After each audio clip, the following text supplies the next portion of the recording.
Dis, parle à quelqu'un, dis la foi. C'est une ferme assurance. Des choses qu'on espère. Et une démonstration. De celles qu'on voit. Je pensais Amen. Non, de celles qu'on voit. Alléluia. Une démonstration de celles qu'on voit. Ah, on ne voit pas, hein? Amen. Mais toi, tu veux voir. N'est-ce pas? Dis à quelqu'un, tu vas croire avant de voir. Tu as peur de lui? Dis voisin ou voisine. La façon dont tu brilles par la gloire de Dieu. Tu dois croire avant de voir. Amen. Nous allons parler d'une chose très importante aujourd'hui. Et cette chose, c'est la foi. Amen. La Bible dit que sans la foi, nul ne verra Dieu. Amen. Si tu n'as pas la foi, la personne que tu vas voir, c'est moi. Dieu, tu ne vas pas le voir. Amen. Parce que Dieu n'est pas humain. Dieu n'est pas visible. On parle de Dieu. On parle des œuvres de Dieu par la foi. N'est-ce pas? La Bible nous dit que c'est par la foi que nos dévanciers ont pu avoir la victoire. N'est-ce pas? Si aujourd'hui on parle de, on est content, Paul a fait ça, Moïse a fait ça, mais toutes ces choses-là se sont faites par la foi. La Bible te dit ici que la foi, c'est une ferme assurance des choses qu'on espère. Donc, est-ce que quelqu'un espère à quelque chose dans cette salle? Est-ce que tu as des espérances? Tu espères que Dieu fasse quelque chose pour toi? Tu espères qu'il y ait un changement? Alors la Bible dit, c'est une ferme assurance. Quand on dit ferme, ça veut dire que c'est comme un ballon fermé. Amen. Un ballon où il n'y a pas de trou. Amen. Une ferme assurance. C'est-à-dire que si j'espère que je vais avoir une voiture, alléluia, et que la voiture est nécessaire pour moi, la voiture est nécessaire pour mon avancement, la voiture est nécessaire pour mon travail, ou la voiture est nécessaire, sans la voiture, je ne peux pas réussir à ce que je veux faire. Je crois, bien vrai que j'ai les poches vides, je dois croire que j'aurai cette voiture. N'est-ce pas une folie? Excusez-moi. N'est-ce pas une folie? N'est-ce pas? Dis à quelqu'un, la foi c'est un risque. Si tu es quelqu'un qui n'aime pas le risque, tu n'es pas là. Amen. Si tu n'aimes pas le risque, tu n'es pas dedans. Amen. Si toi tu es un Thomas, que tu veux tout voir avant de croire, tu n'y es pas. Parce que là où tu es arrivé, je dis que avec des caterpillars, on va vous tirer contre votre gré pour aller au paradis. Amen. Donc tu ne vas pas voir, mais tu vas croire. Afin que par cette croyance, tu puisses voir ce que tu recherches. Alléluia. La Bible dit que c'est une ferme assurance.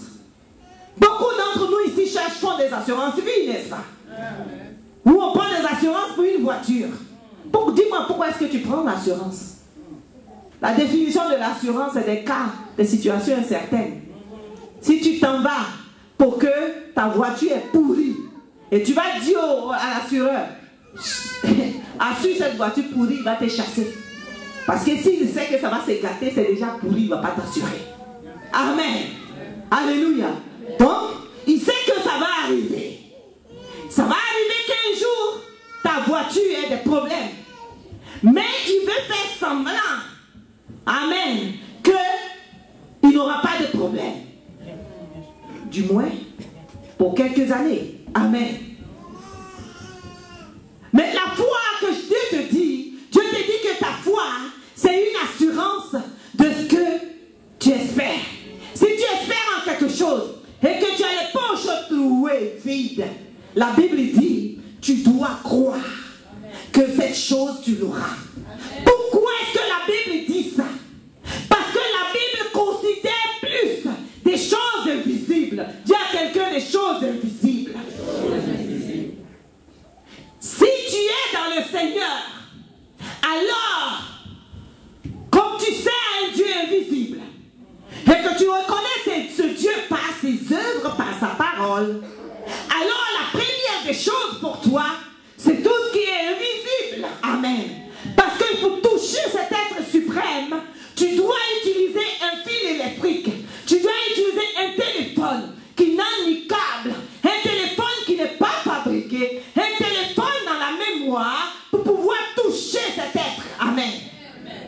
Et si tu utilises ce téléphone invisible et que tu touches à cet être, alors la connexion de ta foi avec cet être va produire le miracle que tu entends. Dis à quelqu'un, la connexion va produire le miracle.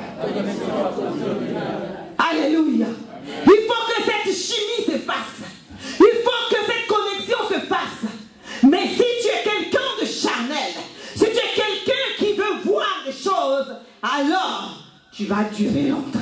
Tu vas prier avec toutes les belles voix, avec toute la mélodie. Tu vas même danser. Tu vas même tailler les esprits. Alléluia. Tu vas même faire tout ce qu'il faut des jeûnes de 100 jours. Alléluia.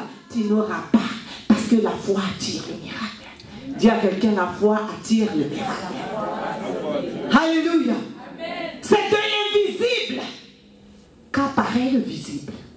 Amen. Parce que la personne qui a fabriqué ce panier, comme je dis d'habitude souvent, ce panier a été pensé d'une façon invisible. Est-ce que tu vois la pensée? En ce moment, tout ce à quoi tu penses, est-ce que ça s'écrit? Tu les vois? Peut-être que quelqu'un les voit. Amen.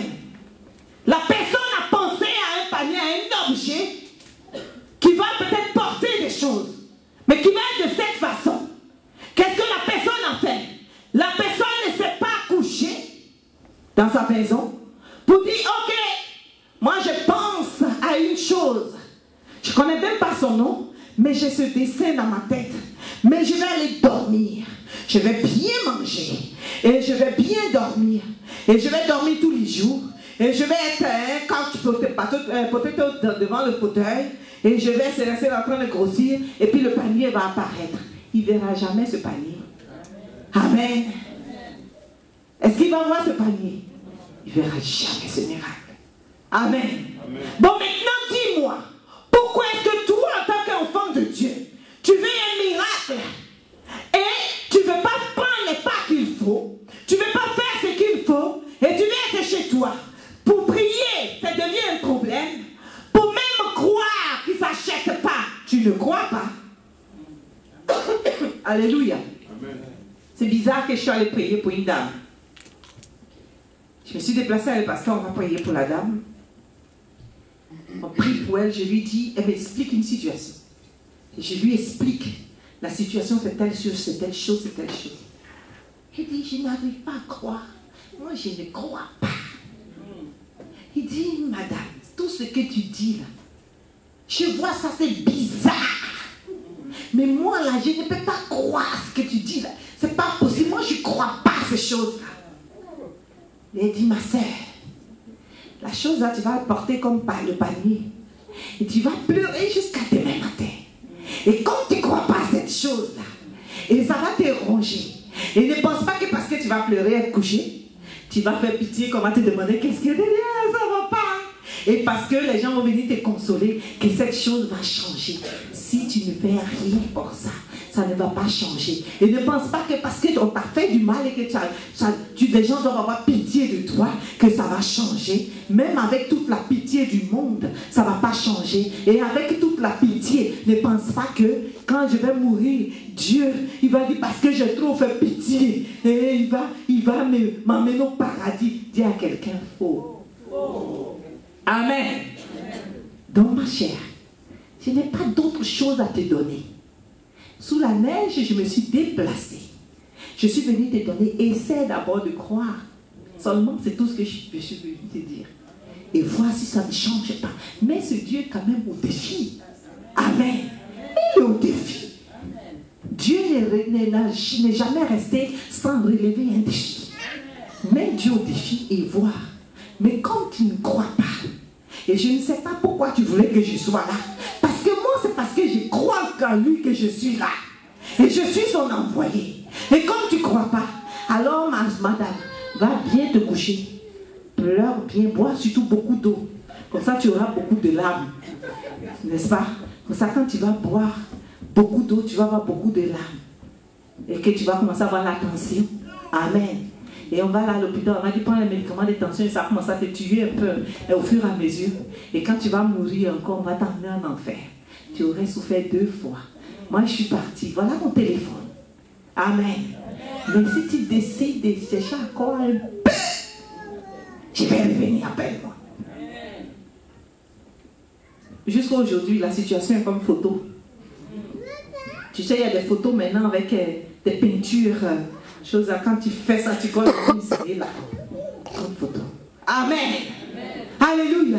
Alors, je disais que la personne qui a fait le panier, si la personne a eu cette idée et qu'elle allait se coucher, qu'elle n'a pas pris des pas, qu'elle ne s'est pas levée pour dire, j'ai eu cette idée, je vais prendre quels sont les matériels que je vais utiliser pour que je puisse agencer ce que j'ai vu dans mon esprit, pour que ça puisse être un objet malléable, un objet qu'on peut toucher. Alléluia. Pour que ça puisse faire l'usage de ce à quoi j'ai pensé. Il n'aura jamais de panier. Amen. Il n'aura jamais de panier. Ça allait être à l'état embryonnaire. Ça allait être une idée seulement dans la tête.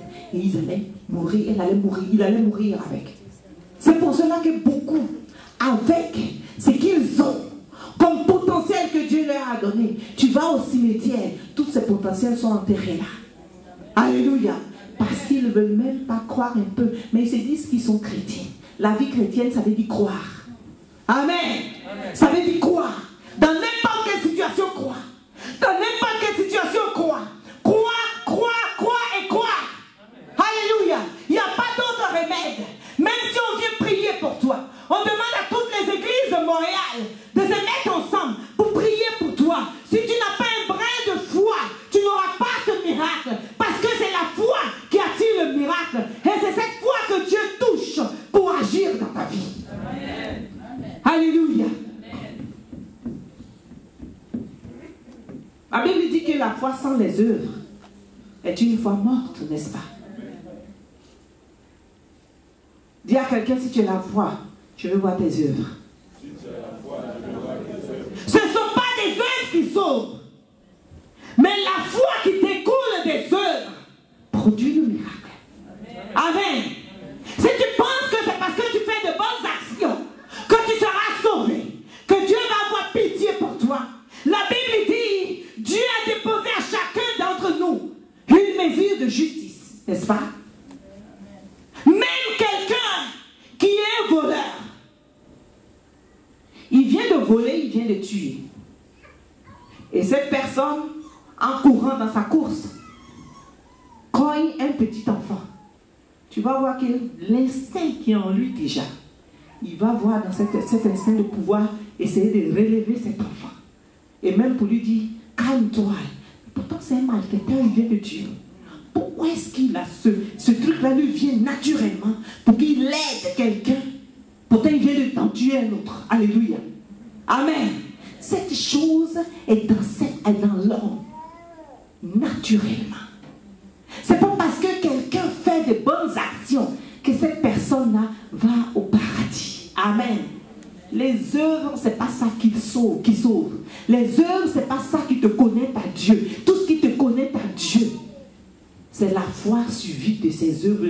La foi va produire des œuvres en toi. Amen. La foi qui va produire des œuvres en toi. Si tu dis que tu es une femme, tu es un homme de foi, montre-moi les œuvres qui découlent de cette foi. Amen. Je crois en Dieu. Amen. Moi j'aime Dieu. Mais quand Dieu te dit, ok, pour toi-même ta bénédiction, prends un jour de jeûne. Moi je te dis, je t'aime, mais le jeûne, là, ça ne m'intéresse pas. Amen.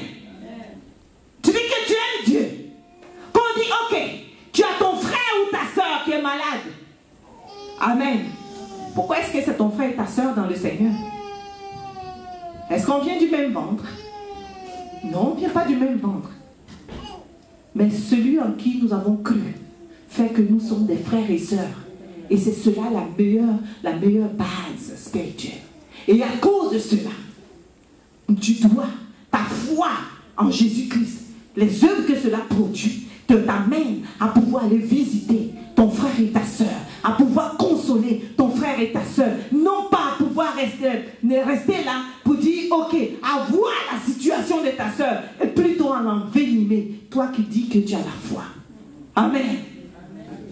La Bible dit que la vérité de Dieu est folie pour les hommes.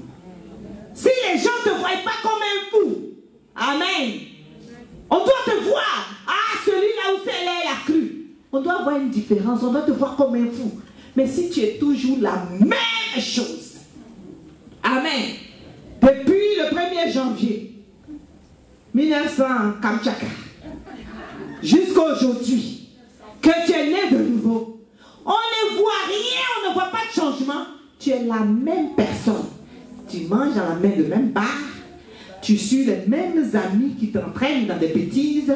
Tu es toujours dans la même chose. Tu n'es pas contagieux. Dis à quelqu'un, tu dois être contagieux. Ils ne sont même pas inquiets même. Tu veux leur dire, tout ce que tu dis, tu te défends, tu dis, hey, excusez-moi, moi je suis chrétien. Chrétien dans la bouche, Jésus n'est pas venu faire des chrétiens, il est venu faire des disciples. Alléluia. Chrétien. Et c'est pour ça que le monde des ténèbres n'a pas peur de toi. Parce que tu n'es qu'un chrétien. Permettez-moi de vous dire ça. Ça fait mal. Amen. Je m'excuse de vous dire ça. Mais Jésus doit être glorifié. Dis à quelqu'un, Jésus doit être glorifié. Il doit être élevé. Amen. Tu dois être un vrai disciple. Et le disciple de Jésus vit la vie de Jésus. Il dit, c'est que moi j'ai fait. Vous pouvez le faire. Il est plus grand que moi. Pourquoi l'a-t-il dit, c'est pas possible? Mais tu sais ton problème, pourquoi tu n'arrives pas? Notre problème, pourquoi nous n'arrivons pas à le faire? Parce que nous sommes trop, nous ne regardons pas en haut, nous regardons toujours ici. Nous voulons ce qui est ici. Nous voulons ça. Nous voulons ça. Le Dieu, nous voulons ça. Tout ce qui est périssable. Nous ne cherchons pas le royaume des cieux. Et ça, c'est dommage. Amen. Si c'est pour que tu aies des choses du monde, Jésus n'allait pas venir parce qu'il était déjà là. Amen. Pourquoi se déplacerait-il pour venir? Pourtant les choses sont déjà là. Il vient faire quoi? Hein? Ce serait une violation de domicile. Lui il reste là-bas, nous on reste ici et puis on pense qu'il est sur la terre. Amen.